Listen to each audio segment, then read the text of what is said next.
What's going on, guys, and welcome back to the Immortal Podcast. Today, episode 16. I'm back here with Nemo today, just he and I. And we're going to be talking about, well, a lot of things today, but we're going to be talking about differences between adventures, shadows, immortals, why Nemo and I are suddenly shadows again and no longer with the immortals, plans, how things kind of look inside of the game, and when do we think this closed alpha is going to go away. Nemo, how you doing today, man? Welcome to the show. Thanks so much, Echo. I'm doing really good. We have a lot of exciting stuff to talk about once again with Diablo Immortal. I'm excited to play Diablo Immortal every week. So, of course, today we're going to talk about the adventures, the shadows, some of the things that happened. We had a few changes. There was an update we got a couple of days ago, and there's a lot we got to talk about. Yes, there is. And we're going to be getting into that today. Remember, guys, the way that this podcast show, call it what you will, works is we start out with a couple of our discussion points, and then we move our way over to the comment section and we see what you guys have to ask, what questions you have. I also want to know, out of everyone that's going to be watching this show today, how many of you actually are inside of the closed alpha? How many of you guys got access to that? I know that Blizzard's been doing a bunch of those giveaways, and yeah, I know that a handful of people that I already know have gotten into the game. So that's pretty exciting stuff. So Nemo, why don't we start out? I know that there was some changes to the adventures, and you have those details. So why don't you fill us in? Sure. So as we know, there's three factions in Diablo Immortal, right? Especially when it comes to the cycle of strife, the shadows, the immortals, and then the people who are neither. And they're called the adventurers. So back before the update, there was a little bit of basically like a buff for the adventurers. What you were able to do is you were able to buy 6 extra scoria per day, take that scoria, bring it to Charcy, convert it to Hellfire scoria, and help boost your Heliquary. Heliquary is the PvE version of Endgame for Diablo Immortal, and basically when you beat end bosses, you're able to like add permanent stats to yourself, specifically offense and defense ratings, as well as like some cool additions to basically challenge rifts. Like you're able to get faster attack speeds in challenge rift, maybe a little bit more movement, things like that. Basically buffs to your challenge rifts, which are going to help you with rewards, as well as buffs to your offensive and defensive rating. This is all done to basically sort of like boost the people who are not doing the cycle of strife, right? Who are not doing the shadows and the immortals, who are not getting all the rewards over there. This was like a little bit of a benefit for those folks. Like, hey, you can buy 6 extra scoria per day. You're able to kind of progress the Heliquary a little bit faster than everybody else. Because the only other way to get scoria, whether you're immortal or a shadow, is to do bounties. So when you do bounties, you get scoria for doing that. But there's 12 per day, and that's the most that you can get as far as the bounties. So it's a lot. Now, there was a little bit of a change a couple of days ago. They basically added a little extra boost to the adventurers. What they did was they allowed you to get even more scoria when you're able to complete those bounties. So a really big boost to the adventurers as far as the Heliquary goes. You're able to get to the Heliquary a lot faster if you're not a shadow and you're not an immortal. So that's kind of what's going on right now. Yeah, man, this brings up the topic, like, how do you choose what you want to be? Like, and I want to actually break that down for everyone today, because it seems like there's benefits of all, right? So adventurers, you can really pound out that Heliquary and get to that more quickly. You become the shadows and you have the shadow events, what are they called? Shadow contracts that you could do every day. And then if you're an immortal, you have your 5 tasks that you do every day as an immortal, and you're trying to maintain that reign. So I want to, by the end of this stream, for everyone to understand which one is the best, if any of them, or which one may be right for them. Because something that's been coming up so much lately in my Discord server from people that have the game are casual players, people that only have, 5-minute blocks of time to play throughout the day. They'll play 5 minutes here, 5 minutes there, maybe for a total of 30 minutes throughout the day, are finding it a little bit overwhelming. Because Diablo Immortal is not like other mobile games we know, Nemo. It's basically a PC game, and the volume that you get from a PC game, but put on mobile. So it's very different than anything that others have experienced inside of the regular mobile gaming market. Very different than, let's use Clash of Clans, Brawl Stars, these, for example. 3-minute rounds, you could play a 3-minute round, be done. You feel like you're not missing out on anything throughout the day. You're just kind of going on through and doing one thing at a time, which really works out nicely for someone that doesn't have a lot of time. Yet Immortal, that's a little bit different. So let's break it down here. And I want to give a little bit of shout outs right now. We have Ice Cold, Chippy, we have Cody or Ariel. What's up? Chris, Kevin, Thank you guys so much for everything. I appreciate that. And over on Twitch, Vinny, Carlos, HBIC, Clash Queen, Teacher Man's in the house. Nice to see everyone coming through to support. So there's my little love right there. But Nemo, let's talk about it. Let's break it down while we look at some footage right here. Some random Crusader footage of me going through some what was I doing? Some bounties or whatever. Sounds good. Why would someone want to be an adventurer and not participate? My assumption is if someone has less time in the day, less time to commit to team events where you have to be on at a certain time, you could still get a massive game experience playing as an adventurer, completely ignoring anything for Shadows and Immortals. Am I wrong there, or am I on point? You are. To be honest with you, this is a really tough one. It's a subject that's going to be. I can't fully. I mean, okay, so we started playing, right? We did the adventurer thing, we did the shadow thing, we did the immortal thing. We went through all of it, right? We did all the activities. I'm now back to being an adventurer, back to being a shadow. I did it all back and forth, and I still can't fully decide. This cycle is such a big thing, and it isn't even just about the rewards. It's also about like the kind of player that you are, what you want to do, where you want to go. There's like so much. But as far as the adventurer, I feel like the adventure is a good one. I feel like it's a good boost to the people who don't have time and don't want to participate in the cycle, because we're going to talk about this. The cycle takes a lot of time. Whether you're a shadow or an immortal, it's going to take a good amount of time out of your day. It's going to require you to participate in activities and be some of the best if you want to reap the rewards. But when you're an adventurer, you don't have to do any of that. You could just experience your authentic Diablo experience where you just jump in, do your thing, and kind of play by yourself, maybe group up with friends in the clan, things like that. But you also get a massive boost, and I love that. I love the fact that you're able to, you have to make a choice, and it's a hard one. Offensive defensive rating is a big thing in Immortal, and like once you get to a high enough level, you'll understand that that's a really big thing for some of those end game players. So they're gonna really it's gonna be tough making that choice. I think end game is gonna be, you're gonna be jumping between them maybe. Like, I feel like once the new Heliquary boss comes out, I feel like half the people are going to just drop out of the Immortals of the Shadow. Well, you can't actually drop out of Shadows at the moment. But drop out of the Immortals to go do the Heliquary, get their offensive, defensive ratings up, get the trophies or whatever else, and then jump back into the Immortals. Now, you just mentioned that you can't drop out of the Shadows. What's the deal with that process? Like, how does someone get themselves in and out of Shadows? I know once you're a shadow, you're working your way to, your goal is to become an immortal. Like, you're a shadow so that you can become an immortal. If if you would even want to, which we're going to talk about today too. But how do you get out of it if you want to get out? That's a good question, right? And that's what a lot of people kind of they misstepped in a sense. Like, they jumped out of in our server, right? So what ended up happening was we got this update, and all of a sudden everyone's like, wait a minute, now the adventurers get more scoria for doing bounties. See you later, Immortals. And they just left, right? I mean, some people left for different reasons, but realistically, that was a major reason why a lot of people left, because the offensive defensive rating is a big thing.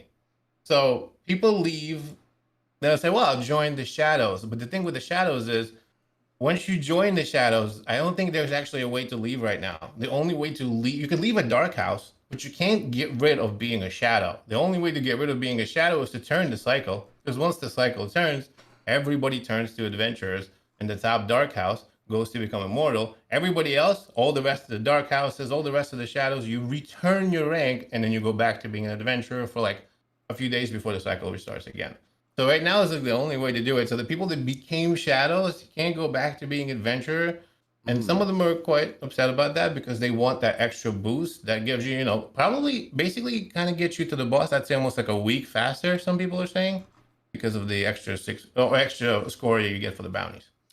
At the end of the day, though, if we're talking about people that are casual gamers, people that are just want to play for 30 minutes a day, I don't think they're going to care if they get the Heliquary a week earlier. I think the people that are going to care about that kind of stuff are the ones that are the hardcore people that are going to want to be putting hours in a day grinding, like the Nemos of the world. I don't know. I mean, agreed. Yeah. Agreed. So I'm with you on that. So let's talk about now Shadows versus Immortals. Which one do you think you get more from? Like, as a player, if you're going to be a Shadow or an Immortal, you're going to be one of the players who's maybe a little bit more invested in the game, right? You care more, you have more time, you are a bit more of a grinder because you decide you want to take it to the next level to get to those phases of the game. Are you going to get more benefits of being a shadow, or are you going to get more benefits out of being an immortal? This is the $1 million question. Yeah. Echo, we could have 14 episodes talking about this. I'm not even kidding you, because I don't even know how much I have to say about this. I have so much to say about this. I don't know where to start. It depends, really, to be honest with you, because I feel like the more I participate in the cycle, the more I understand how it works, the more like I kind of digest it and see all the little angles. I feel like being an immortal, or especially being the leadership in immortal, is like it takes a certain type of person to do it. And it's not even about being the best player or about having the best gear, because right now you don't. But we'll talk about that in a minute too. Mm-hmm. I think being an immortal is about being a representative for Keon, for the entire thing, and being like having a real leadership role, being someone who is, brings people together. Someone who's not the best player, because being an immortal is tough. Being an immortal leader takes a lot of time. It takes a lot of time away from your grind. And you kind of being, like I said, a representative to the new players, to etc., to like bring the immortals together, to have them be the godly kind of race that they sort of are meant to be, faction. As far as the positives and the negatives, it's really tough. The shadow is all about yourself. So when you're a shadow, you can climb the rank a little bit faster, and you're able to get a lot more bonuses. So when you're highest level shadow, you get plus 32% damage and shield. Basically, you get more armor and more damage against the immortals, so you're able to do more damage. So in a sense, immortals can't really get that high. I think the highest immortals can get to is 15%. So there's a positive right there. As a shadow, you're also able to do contracts. You're doing stuff for yourself, versus the immortals. When you become an immortal, especially a regular immortal member, you're almost like a foot soldier for the reign. You're all about the reign of the immortality. You're doing your dailies and contributing to the immortal reign to make them stronger, so they're able to unlock more things and get more benefits. That's what you're kind of doing. I feel like the super benefits to immortality, like if you want to get the best gear or the best anything, is you have to actually sort of contribute a lot and be highest ranking immortal. We'll talk about the positives, we'll talk about the vault and all the rest of that good stuff, but when you're the highest ranking immortal, you're able to get some of the best gear, some of the best things, you get some of the best honor. But long story short, if you're a shadow, you're able to do contracts, you're able to do your dailies, you're able to do your things to kind of get honor and get gold. When you're an immortal, it's a little bit easier. The gold and honor gets delivered to you, and you're able to pick between 1 and 3 items out of the Immortal Vault at the end of the week, if you're actually able to hold the vault. Right. That's kind of the difference. High level. Now, I want to get to a comment that Vinny had here in the chat, but before I do, that's only for people that are immortals. Now, we're in the closed alpha, limited number of people in the server. 500 immortals is a thing, right? But there's going to be 20,000+ people in servers. It's going to be a battle. It's not going to be easy as it was for us to become immortals, because, you have a dark house that's basically going to control who becomes an immortal, correct? Yeah, so that's kind of the thing. It's really interesting, because we're a bit. There's a few things that are going on here that are kind of messing things up. So we, as the tech closed alpha, or people, are supposed to be testing a cycle of strife, but we're not at the max level, right? So like we're not at level 60 yet. So there are a few things that are kind of messing things up. Like for example, when you're an immortal, right, you get positives, you get the highest level gear, but we aren't actually able to get the highest level gear right now. And what I mean by highest level gear is like you can upgrade your own gear, but the legendary gear that you drop, there's a bunch of stats that roll with it. Some of the highest level gear is plus 3 or 4 stats. No one get too confusing, but basically you're able to get the most stats out of that gear. That isn't fully dropping yet, because we're not at max level yet. Because of that kind of affects why people would want to even be an immortal. You know what I mean? Because you're not getting the highest level gear out of the Immortal Vault, because you're not at the highest level yet. There's a lot of things that are kind of like off a little bit right now. But generally speaking, okay, so let me ask you a question. You played both the Immortals and the Shadows. Which one did you enjoy more? You did the dailies and the contracts. Which one did you feel was more of your thing? 1 second. I feel like I have a sneeze coming in. Nope, it passed. I personally enjoyed being a shadow more than I enjoyed being an immortal. With that being said, I had a lot more time that I was playing when I was a shadow, and when I became an immortal, I ran into issues with the amount of time I was able to play per day. So I wasn't getting in, 2-3 hours of gameplay per day as an immortal as I was when I was a shadow. But I do like the shadow contracts. I think that they're a lot of fun, and I enjoyed being a shadow a bit more. But again, your goal as a shadow is to eventually become an immortal. So it's not like I'm just hanging out as a shadow to just be a shadow, you know. Well, Or here's a completely veering off the subject, but let me ask you a question. Is it? So let's say we get to the highest level. Let's say everything is released, people start playing the game, whatever else, someone becomes immortal and takes their reign all the way up, right? Like once you become immortal, you're actually the weakest. As you go higher and higher in immortality, your reign progresses, you become stronger and stronger and stronger. And eventually, it's going to be much more difficult to, kind of like throw you off the immortality, right? But in general, the shadows individually have a much higher buff, plus 32%. Max on immortal is 15. When you're playing PvP or other types of events, etc., plus 32% is a lot better than 15. It's more than double. So when you're at the highest end, you got the best gear and all the rest of that stuff. Do you really want to be an immortal? Like, if the shadows get the same amount of stuff, but they get more, they get better buff, right? I mean, wouldn't the play at the highest level would be to just let the immortals be immortals and just keep the dark houses the way they are, so you can have your buffs and be maxed and not have to go to being immortal? Because when you become immortal, the biggest thing you notice is that 32% just goes right back to zero. As soon as we turned immortals, I remember I went to do a challenge rift and I got smacked. It was the same gear and everything, and I was like, wow, it's a lot harder. So I wonder, how would that work? That would be interesting, no? Yeah, that would be. And that actually is going to bring me to Vinny's comment. He says, one second. He says, there's no way that when the game launches, Blizzard doesn't have the best rewards for being an immortal. So, I mean, the comment goes on, but obviously we're in the closed alpha, right? So a lot of these can be changed. I feel that if Blizzard is listening to all of us players playing and getting our feedback, which 100% they are, they're not going to want to have it so that you may not want to be an immortal. Like, I think that's going to be like, you're like on the trophy rack. You are the best if you could become an immortal. Do you think that they would want it so that you have to make a hard decision? Do you even want to be an immortal because the rewards may not be worth it? I feel like that, I mean, obviously all these can be easily changed. Like they could, change percentage buffs that you get for being a shadow versus immortal, or the rewards that you get. All that is very easy for them to modify. I mean, I feel like you do something one way and it's good for some stuff, but also then it messes up other things. Like, are you going to then have 500 immortals on the server that are just dominant over everyone else on that server in all PvP stuff and all the events? So there's a lot of balancing that needs to go on, and a lot of things that need to be thought about when you're doing that balancing as well.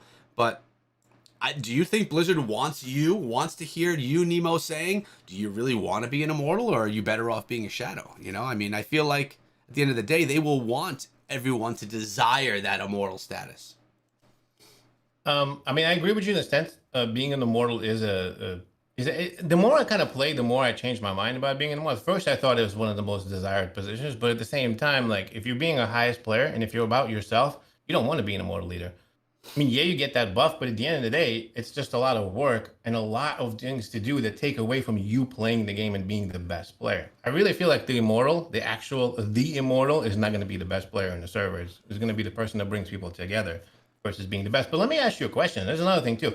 I agree about the gear in a sense. I do feel like when Blizzard created the Cycle of Strife, they want to make a positive about each faction. They want you to have a hard choice. They want you to think, I don't know which one I want to do. It really depends. Like right now, it's tough. It really is, because you could be. Now, let me touch on the actual, like what you get, right? The some people say the gear or whatever, the rewards for being an immortal. Mm-hmm. Let's talk about that for a second, because you don't really get a lot. Okay, so what are the rewards that you get as an immortal? Every day when you complete the dailies, you get large scraps. You get a chance for maybe a legendary when you turn them in. You get the same thing when you're doing contracts. Okay. At the end of the week, if you hold the Immortal Vault, you also get honor and gold delivered to you as an immortal.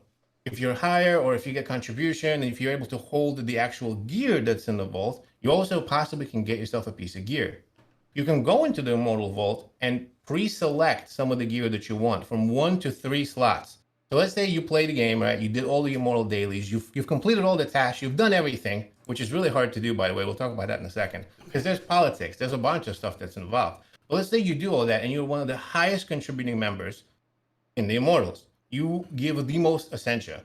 You are up there with the rest of them, right? You're able to choose up to 3 items out of the vault. And then if the leader says, okay, you'll get those 3 items. So when you're an Immortal, you possibly get 3 legendaries at most if you're the highest contributing member and you're doing a lot of work and you're above everybody else, which is going to be really hard to do. So, because, I mean, think about it. So you get that, you get your honor, and you get your gold.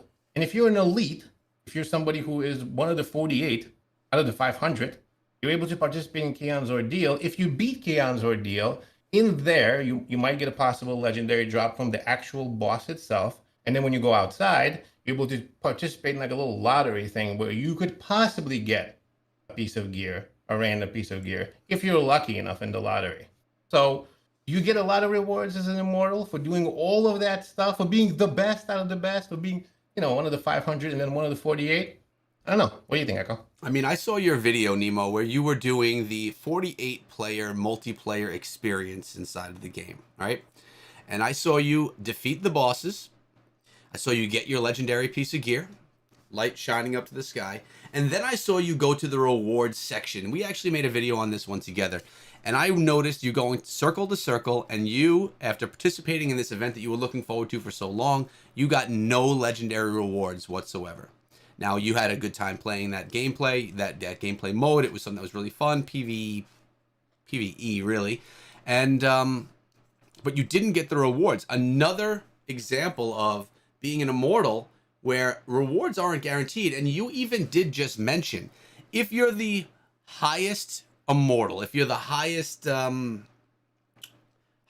contributor Immortal, you have the chance to get 3 legendaries if the Immortal leader says that it's okay. So at the end of the day, that the head Immortal is kind of like, this is kind of like a government system. They're like the king or queen. They could say who gets what, whether you deserve it or not. And that could be kind of sloppy at some point. I mean, that could turn into some issues. Well, yeah. And on top of that, some of the activities that are like the Keon's Ordeal, there's only 48 that can participate. The leader or the lieutenants are the ones that fire it up. So they get to choose when they want to put it and who they want to bring into it. And that is actually part of your dailies sometimes. So you might need Keon's Ordeal in order to, fully be able to contribute.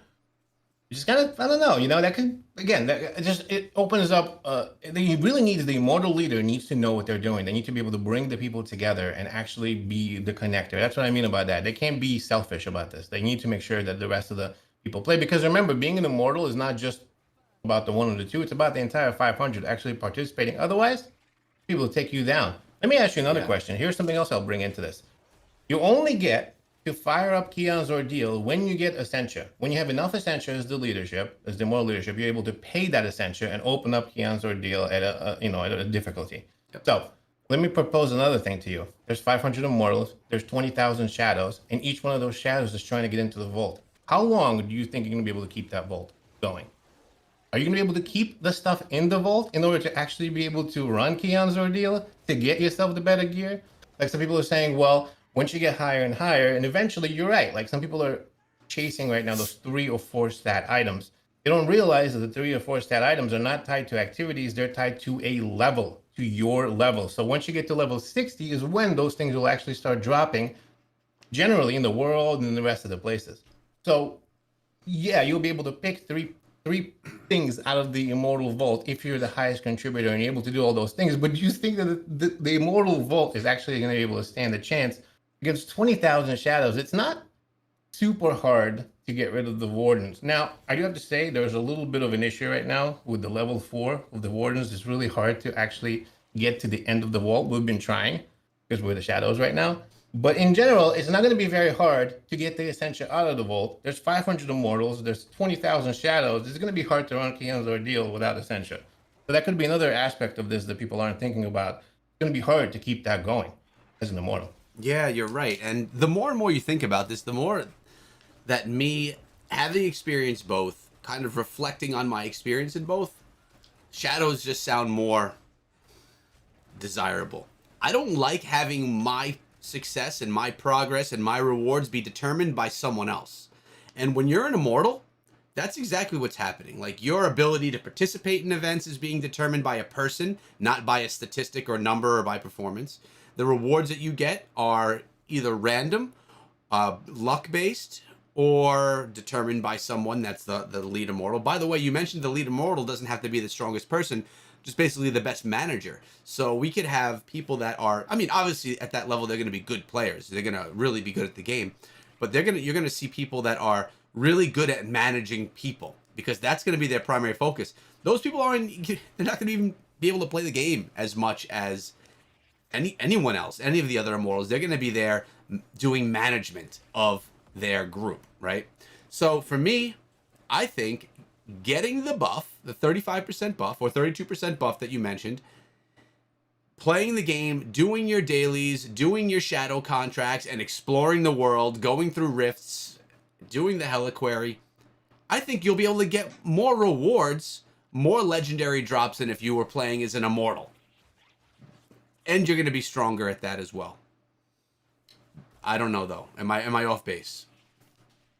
No, you know what I like about the shadow? I mean, the immortality is great. Like, I really feel like, I mean, I know I'm talking high level, but I feel like immortality is a duty. I feel like you're a soldier, you know, for Sanctuary. Yeah. I mean, I know I'm talking like lore, but that's what you're there to do. Keon and his group are supposed to protect Sanctuary against hell itself. And as a shadow, you're supposed to check them, right? Just to make sure that they're good. Otherwise, you'll take them down. But as a shadow, you get like a more of an authentic experience because when you're an immortal, you get stuff for doing things that you normally do. Like you get, upgrading equipment. You know, could be a daily for the immortality. You get a dungeon or two, right? So normally, like you'll go and you'll do 2 bounties, you get your reward, which is you normally do bounties anyway. You go might upgrade a gem, which you normally do anyway. Upgrade a gear, salvage your gear, go do a couple of dungeons. That's the most that you're doing like out of your way. So it's a little bit easier. As a shadow, you're doing new things.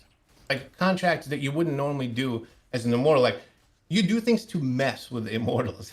There are a lot of really cool, interesting, like almost like a little story side missions. Makes me feel a little bit like MMO almost. You go in, like there's one mission where you go in and you have to like basically hijack some of the gear, pretend you're one of those Sand Scorpion attackers, go into it, infiltrate, read something, get it out, and then go like set an Immortal Vault on fire, fight the Immortals. Like there's a lot of really cool activities that are going on. I really like that. That's one of my most favorite things about a shadow.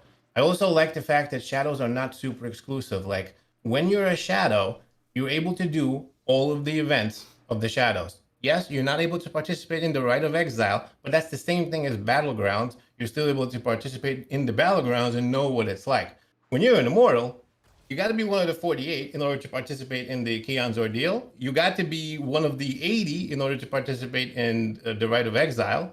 And there's no other way of doing Keon's Ordeal. I feel like it's a lot more exclusive. So that's why I think I like the Shadows more. Yeah, well explained there. But you just brought up the Battlegrounds, man. I think that needs to be reworked too. Because I've only gotten into it once. And I feel like I always go register and it just never happens. There needs to be, that lobby needs to be like, if you want to go into Battlegrounds, that's the legit multiplayer version of the game. And yes, it's skewed right now, right? Like, it's not balanced. It's just basically testing the system to make sure it works. So really going into Battlegrounds, unless if you're a top player, is not going to be a fun experience.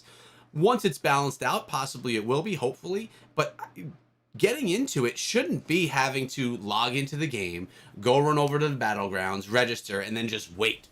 It should be you go to that Battleground section, it opens up a lobby and you get into a battle, you get into a match. Even if they put NPCs as your competition for now. Like, I mean, even in PUBG Mobile, when you first start playing, you're playing against the majority bots, and then the rest are going to be actual players. And as you get better and better, go up the ranks, there's less bots, more real players. I feel like not being able to experience the multiplayer mode that's been put into the game, or having to wait around so much, is really going to deter people that are here for PvP from playing the game. Because, you know, I mean, you register for Battlegrounds, you get one round, you get spanked, and then you're out, and then that's like it. Like, you're going to be sitting around waiting forever again. So it's difficult, and I think that the Battlegrounds definitely needs to be fixed up so that it's always available, there's always matches, and you could always jump on in. Yeah. So, Nemo, we're having... yeah? No, it's a good point. I think it's because of, maybe it's because of it's our server. Like, there isn't enough people, you know, because like a lot of times we end up just waiting, and it's only 16 players. Like, it's not really that many. Yeah. But I do feel like once it opens up and there are lots of people get in, I feel like that there shouldn't be. I mean, I'm not gonna wood. I'm hoping there's not gonna be a problem queuing for Battlegrounds. That's where we're having issues right now on the North American server. We can't find, like, you can get in maybe 1 a day or 2 a day now, because they're part of like the Immortal dailies now. So some people kind of have to do them. So you're able to do 1 or 2, but you're right. You get in, you get smacked, and you get out. Yeah, and you complete it for the day. Yeah, it definitely needs some reworking. I mean, Nemo, I'm going to bring up something that I thought of 6 months ago. PvP in Diablo Immortal. I mean, I understand you work hard to get gear. You participate, you grind, you do this to build up your character. But that makes it very difficult for PvP because balancing is going to be very, very hard. You're going to have players that play for 12 hours a day that are always going to be on top. They're always going to be the best because they have the best gear and they're the strongest, whether they pay, and there's no paying right now inside of the build. So it's legit just people grinding. And you're never going to be able to have people that are playing as, you know, casual players to ever see any success in that. Unless if they have a really well-built multiplayer system that could actually, you know, weigh you based on how many wins and losses you have. But I talked about, you know, back in the day, the Battle Royale mode, and it doesn't need to be the same, but what if you went into these events with nothing? And you went in and that was just how you battled. You went in with nothing, you farmed gear through killing monsters, and then after you killed monsters, you got gear, picked it up at random, and then you were able to go battle. I mean, I feel like that there is already balanced out of the box. You don't need any type of matchmaking system besides get into a lobby and everyone's in, right? It doesn't need to be, it's all random. I don't even care if it's only 15 people in there. It doesn't need to be 100 as we know from Battle Royale, but then, yeah, you're not participating in those events with all the gear that you've grinded and all the gear that you've you know, gotten yourself to, but you have other game modes for that. This game mode, PvP, could be done right and have no balancing issues if you go in naked with nothing. You go in with like a knife or your basic weapon, and then you're able to farm it up.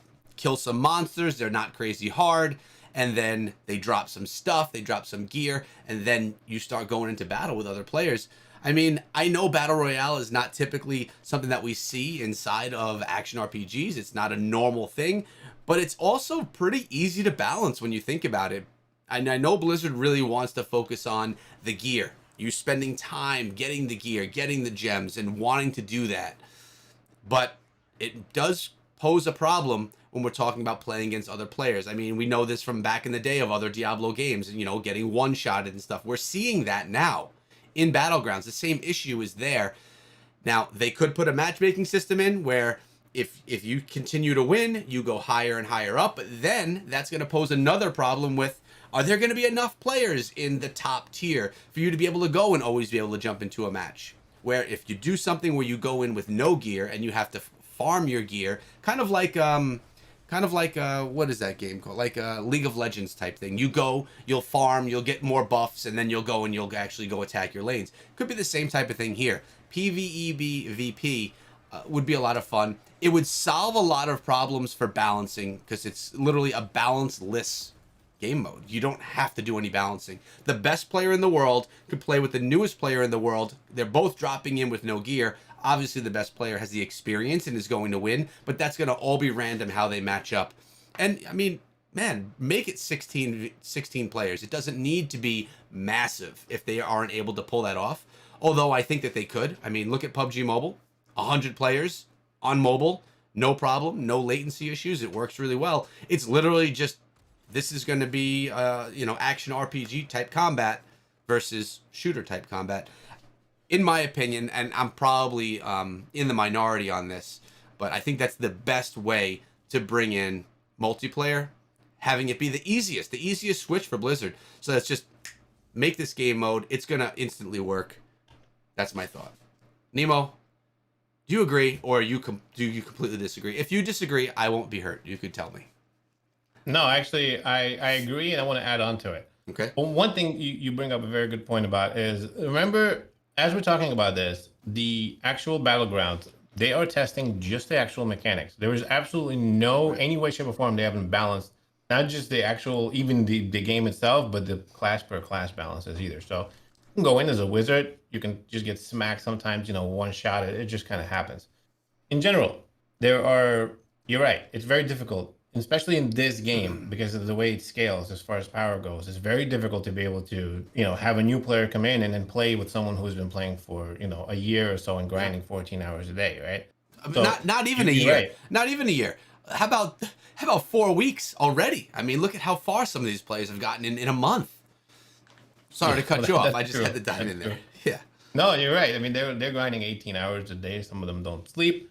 It makes sense. You're right. Yeah. And then there's different ways of balancing it. You're right. There's the one way would be to do the Battlegrounds where everyone starts off even and then gets the gear. That could be a good way of doing it. The other way, of course, is just having everybody play just a specific character, which some games are doing, like where you can't, everybody plays a wizard and every wizard is the same, but that gets really boring. Yeah. And I don't like that. You could try to do the balancing, like you said, where it's balancing per player, and then the skill-based matchmaking that we see in other games like Call of Duty.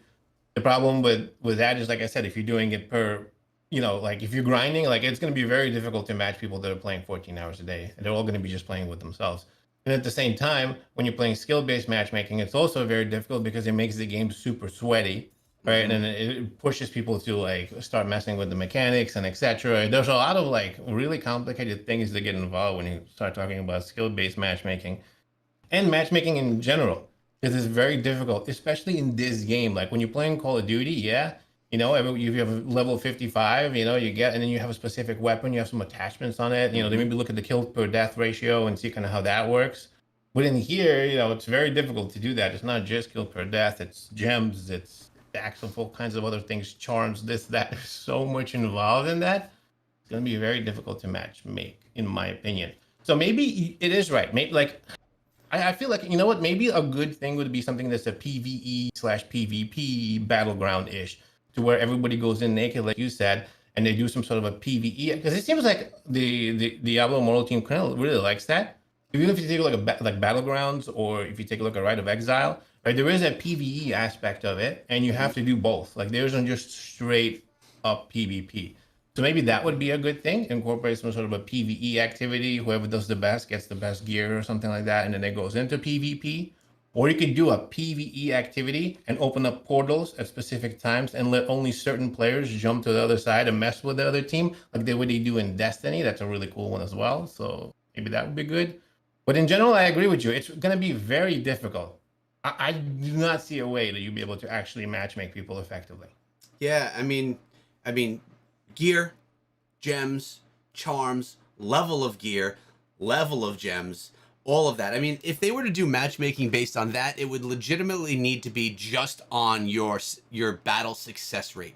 They couldn't weigh, I mean, I guess they could, but it would be difficult to weigh your overall strength based on your gear. But they could weigh your skill base based on your win ratio, right? The more you win, typically the stronger people are going to win more. So they'll start going into higher leagues, and they'll make their way up because they're better players or because they have better gear, and then they'll start ranking with other people that are better players with better gear. And it could be like a Halo 3 type matchmaking. You're up and down based on your skill. If you're good enough, you'll get yourself up to the higher levels. If you're not, or if you happen to lose a bunch, you'll get yourself knocked back down. But I think the easiest thing to do is to just simply implement some type of a battle royale mode where gear isn't a thing. Like, gear doesn't matter. You could be with the best gear in the game and the most experience, or with mediocre gear in the game, and you're going to have a really good multiplayer experience. It's the easiest way for them to implement something without them having to struggle with all the matchmaking, because that could be a lot. I mean, Blizzard's brought us a lot, man. They've brought us campaign, Battlegrounds, all different gear classes that we've gotten now. Shadows, Immortals, Adventures, stuff that we weren't even ever expecting. And now to like have to build up a brand new multiplayer matchmaking system could be more than they are looking to do, honestly. But the no gear mode, I think it's a win. I also don't think that Blizzard agrees with that, though. I don't know that they really want to go with a game mode that's going to not include gear at all. I really do think that they want to reward players for having grinded all that gear. But I think having one game mode where it didn't matter could be amazing for Diablo Immortal. Every single game mode does not need to be focused on the grind that you've done every single day, because when we think about it, man, most players are not going to be Immortals. Most players are not going to be players playing for 5 hours a day. It's going to be a handful of people, a small percentage. So that's my thought there. We've been having a couple of questions come through in here, Nemo, and some people are asking about when do we think this is going to go away? When are we going to lose this closed alpha? And I know that we heard some rumor, or you did at least, but then also China just got access, so maybe not. What are you thinking? Well, there was a rumor circling around, and it's a 100% rumor. It is not confirmed, and I was not able to confirm it. But there is a rumor that apparently alpha is going away in like 3 days. Someone said May 25th. I don't know about that, because we're just getting access to new players. In fact, if you notice, I think it was a Monday was the last round, right, of the giveaways for all the social media, all the new players. There's like a few that actually joined our clan, and they were, big fans of you and me, Echo, and they were just talking about it. They won the giveaway. So I don't think they're gonna like end the alpha like 2 days after they do the giveaway. As far as when, though, is a really tough question. I'm gonna still stick to my original point, where I believe it's gonna be sometime in early June.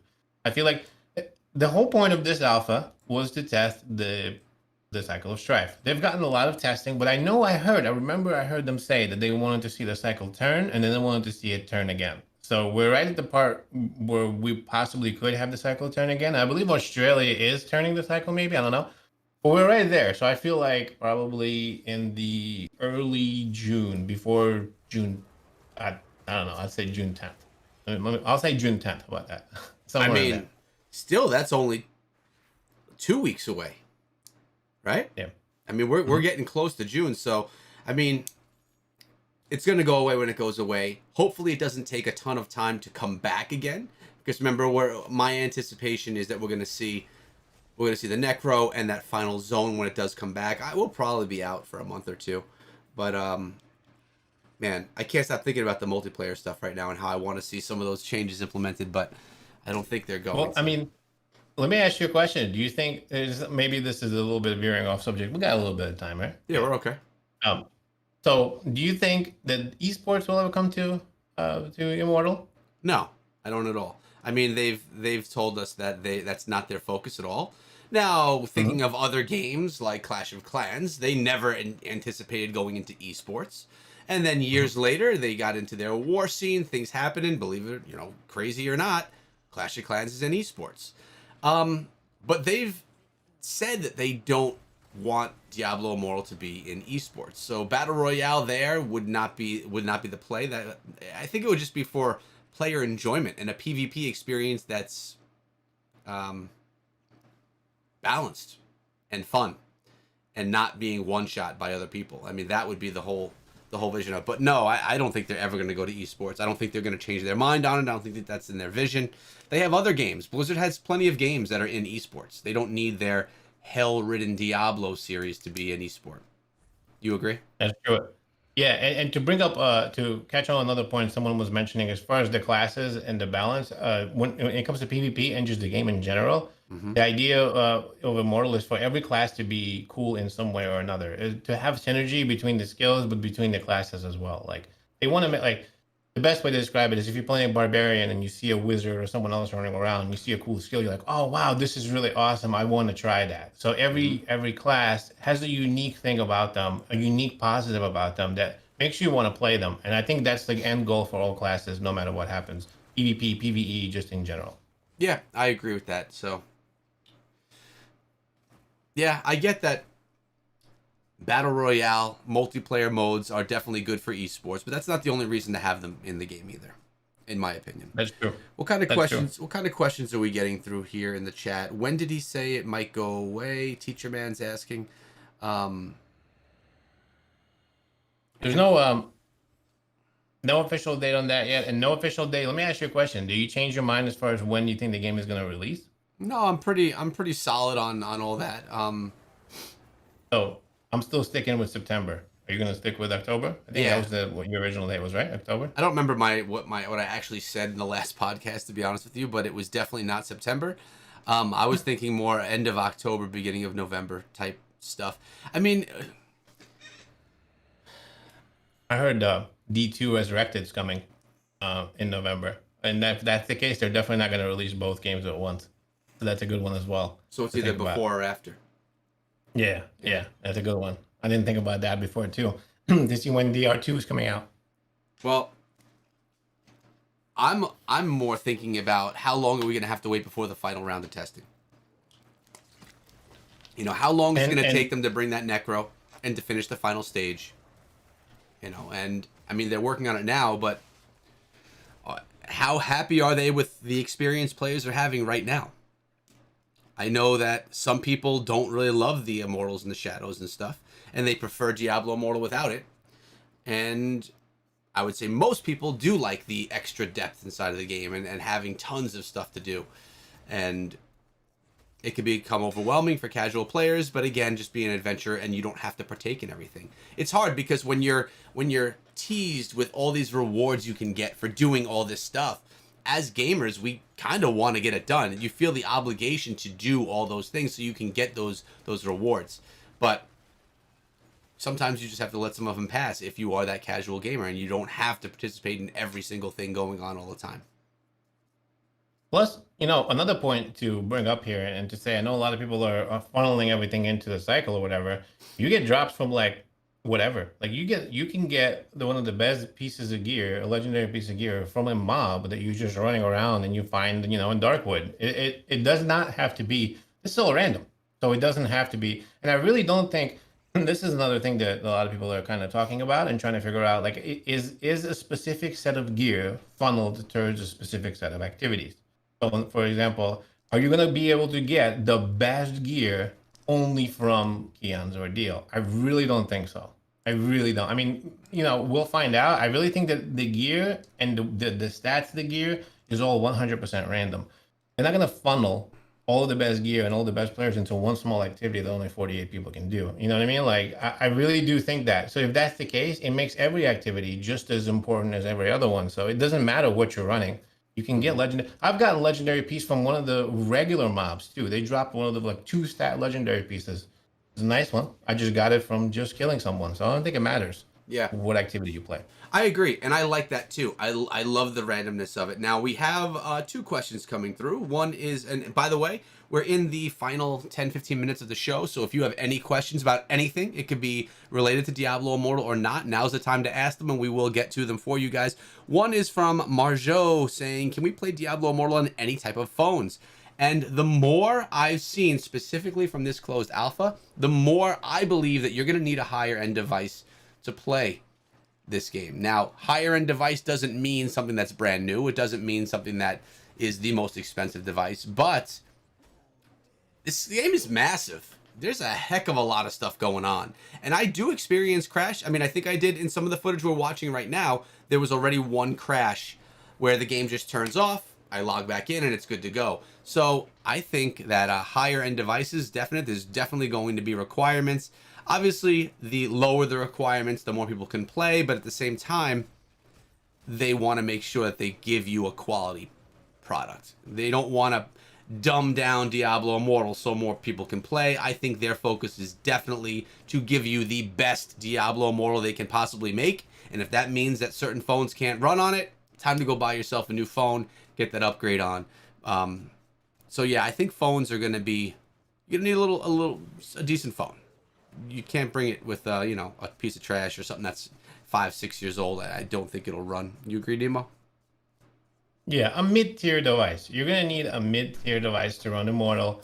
And some of the lower spec mirror tube devices might run it, but not the best. And it really depends what kind of experience you want. Like my fifth or seventh generation iPad runs Immortal, and it runs it. I mean, there's some crashes here and there, but I feel like those are probably bugs that we're gonna get fixed. Mm-hmm.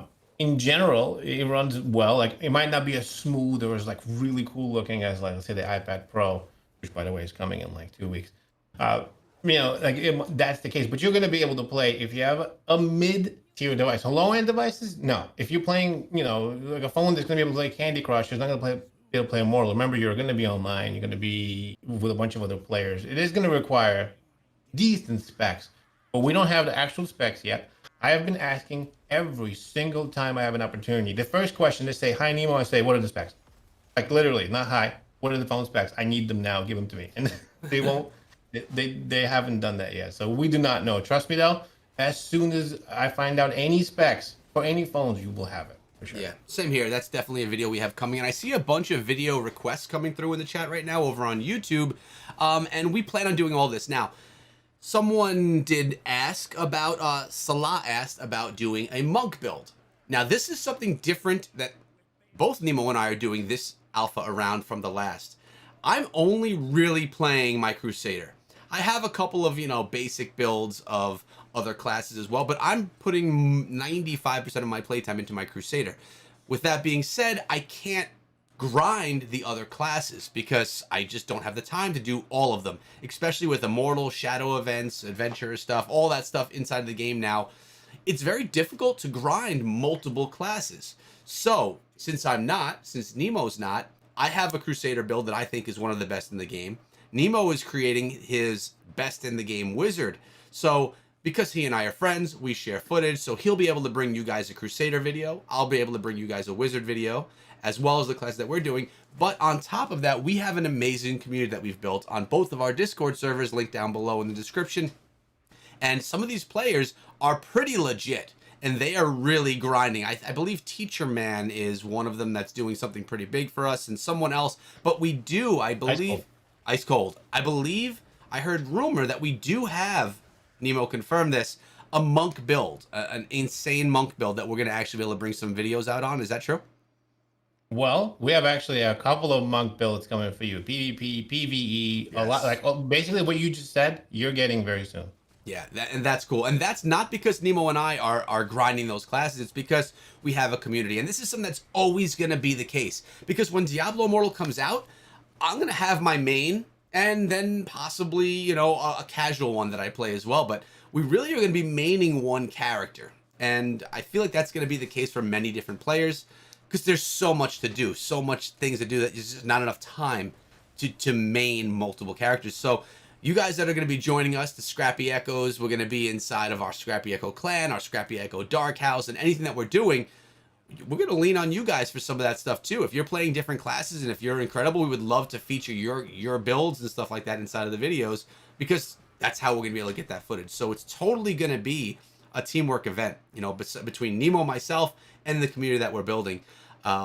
So that is exciting as well. I'm looking forward to bringing that monk build and comparing it to the monk build that I built in the closed out and the technical alpha, because I do have those videos, because monk was one of my favorite classes in the technical alpha. Nemo, any other questions that you see? I see one actually, yeah. Mortiza asking about adding bots. I think that adding bots to multiplayer could be a good thing if there's problems with matching. So if matchmaking is a problem at lower levels, at least, bots, sure, they can fill spots. You don't have to wait 10 minutes for a match. Ideally, you won't have to do that. Ideally, we'll be able to just come on through and have players to play against. But bots in the beginning, it's not a bad thing. It's good for new players to practice against. It's also something that I don't believe is very difficult to implement into the game. I mean, all that coding is already there for the other characters. So back to you, Nemo. You have some questions that you're seeing. A side thing. I remember playing. It was PUBG Mobile for the first time, and I won. My first event. I was like, "Oh my god, this is amazing! I'm the best! The first event, chicken dinner. Here we go! I'm rolling. I'm gonna make a video out of it." And then I talked to you, and you were like, "Dude, they're all bots." Like, oh. Listen, I felt the same thing happened to me and everyone else who starts, and that's how they get you to fall in love with it, right? They want you to have that good experience. They want you to win. It was. You know what? It really was. Like, I mean, I was playing with the bots, but I didn't know because I was new, and it Yeah. was so exciting at the end to sit there and get the chicken dinner. It really did get me into the game. So that's a good point, Echo. You bring up as far as the bots go. Yeah. Uh, It's got its quick place. quick question here. It looks like let's see. We have a question from Rezark, right? He's asking about the PvP event in Billifin. There's a chest, and every once in a while, this chest turns into a small PvP event. If you show up there, anybody who plays is able to fight against each other, and the winner gets a guaranteed legendary from this chest. He's saying that this event is a little unbalanced because you're able to party up with or group up with certain players and play. Yes, agreed. It is a little unbalanced. We've actually said that to Blizzard, but at the same time, it is unbalanced and it isn't. You know, you can show up by yourself and try it, or you could show up with a party. And I know that some of the strongest players that get into these events, maybe there's a little bit of intimidation that goes on, right? If you see a Leviathan or an Echo Hack in a group with three others, it probably is going to be difficult. But at the same time, I feel like it's going to be also challenging and hard, right? You want to try to challenge the best players for a chest. So it's unbalanced, but at the same time, there is really no way to balance that. What do you think, Echo? Do you enjoy the Billifin Chest Arena event? No, I don't because I always get smoked. But I think it's good as it is, and this is why. If they can implement a balanced version of multiplayer in the game, then the Billifin could be like a congratulations for being one of the biggest grinders and having the best gear in the game. You can come here and dominate people, or you guys can clash it out because you're also some of the strongest. So as long if Billifin is the only PvP in the game, I think it's not good. But it's not the only PvP in the game because there is the Battlegrounds. And if Battlegrounds can become a balanced place to play multiplayer, sure, let's reward the best. I am all about the best players in the game getting rewarded for that. Like, that's cool. They've grinded, they've put that in. It just, as long as it doesn't hinder from all of the other players. And if Billifin is the only multiplayer part of the game that is really an advantage for people for having the best gems, the best crests, the best everything, then, or the best charms and the best everything, then that's fine. Let them get those rewards because I can go to Battlegrounds, queue up in a battle royale where that power doesn't matter, and I can still play and experience some really fun multiplayer. So I think it's cool as long as there's more than just that. I mean, that's just one event. It's just one thing. Agreed. Another question, really quick, about the builds. So yes, we are going to have builds for Monk, for the Wizard, for the Crusader. We're gonna have some super OP builds for the Barbarian as well. We're coming out with some of those. Honestly, we're gonna cover every class. So you're gonna have builds coming very soon with a big family of players that are playing. They're doing, and the more people that get into the alpha, the more to jump into our clan. So we're gonna have a lot of stuff coming for you very soon. Don't worry, we're working it as we speak right now. Yeah, and keep in mind that Nemo and I record everything that we play. Plus, we have other people recording specific things while they play in different classes. When the alpha's gone, our videos are still going to be coming to you every day. And that's the time where we sit back. Like, now we're kind of playing things more live with you because we can. But when the game goes away, we're going to be siphoning through our footage and figuring out, okay, do people understand how to do this particular thing? And if not, we're gonna teach them how to do it right now because we have everything recorded. And let's say we go 2 months with no game, we're gonna be creating those videos for you guys to watch. So when the game comes back, you have the best understanding because we know this stuff is confusing. This is not an easy game to just jump into and understand completely. It is an easy game to jump into, to go through the campaign and to enjoy, but to actually understand every element of it, it's difficult. There's a lot there. So we're going to be building those guides for you with all your questions. Speaking of questions, Doc says he can't get into the haunted carriage.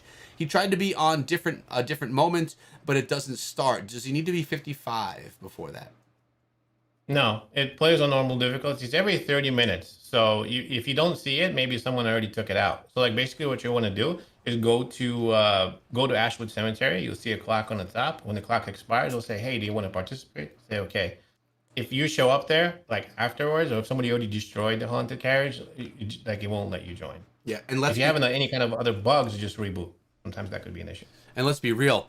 People are setting clocks for when the haunted carriage is running. And so you have the normal Hell 1, Hell 2 haunted carriages, and people are doing the Hell 1, literally one-shotting it when it gets to that point. If the high-level players are in there, then they go to Hell 1, they do some teleporting, switch some settings, they get that one, get the rewards and the XP. Then they go to Hell 2 and do it. So I have recorded Hell normal, Hell 1, Hell 2. The normal, I didn't even get a chance to hit the haunted carriage before it was dead, and I got no rewards because I didn't actually strike it even once. Hell 1 was a little easier because it lasted for maybe 3 seconds. Hell 2 lasted for maybe 5 seconds, if that. And so these events are kind of being dominated a little bit by higher level players that are farming them to get that extra experience.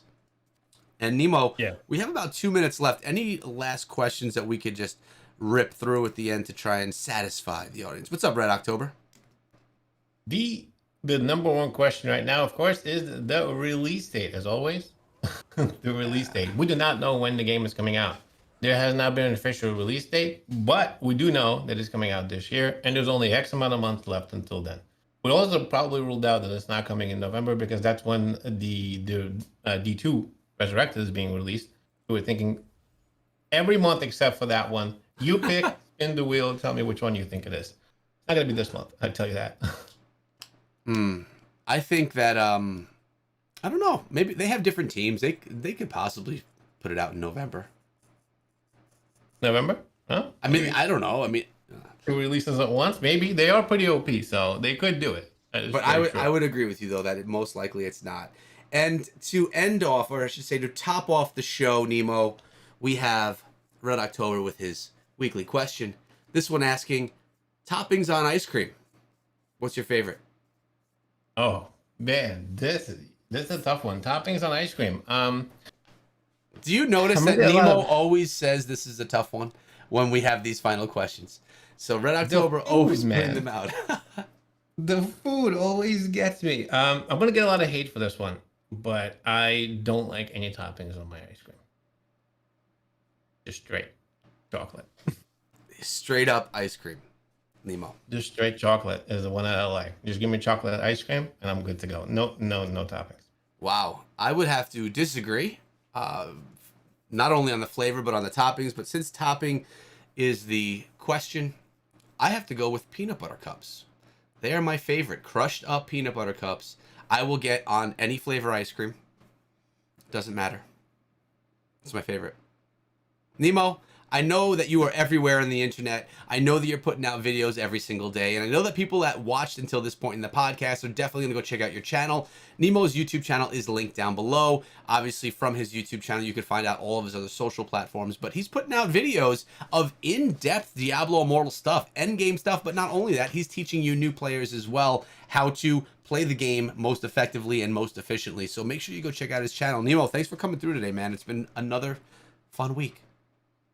It's always a pleasure being here, hanging out with you, the Echo fam. Thanks so much for having me as always. Happy Sunday to all of you. I'll see you in Sanctuary, hopefully. And yeah, have a great rest of your day. Yeah, and remember, guys, since we don't believe that the game is going away just yet, I highly suggest, and I tweet these out all the time, whenever there's a giveaway. Like Blizzard, the other day, they said, send us a picture of your oldest phone. Like, there's a lot of fun things you could be creative with to get their attention to where they say, oh, this person, let's give them the alpha. It's not like they're asking you for really specific stuff. It's just like, put something cool and fun together and you have a pretty good chance of catching their interest. So I would, I mean, that one right there, I definitely tweeted it out with hopes that a couple of my friends would see the tweet and really think of something creative to get into that alpha. I know that a few people did. I know that a bunch of people didn't, but they're opening it up. They're testing server strength. They want to see if Diablo Immortal is going to be able to hold all these people. So try and get yourselves in. It'll be awesome if you guys can get a little taste of it. I'll see you guys back here tomorrow with another video. And this podcast, as it's live now, will be on the channel as a video in probably just an hour. So if you missed anything, you can come on back and check it out. But hope you guys have a great day. As Nemo said, a great Sunday. Episode 16 of the Immortal podcast is in the books. We'll see you guys next week with episode 17. Till then, be good.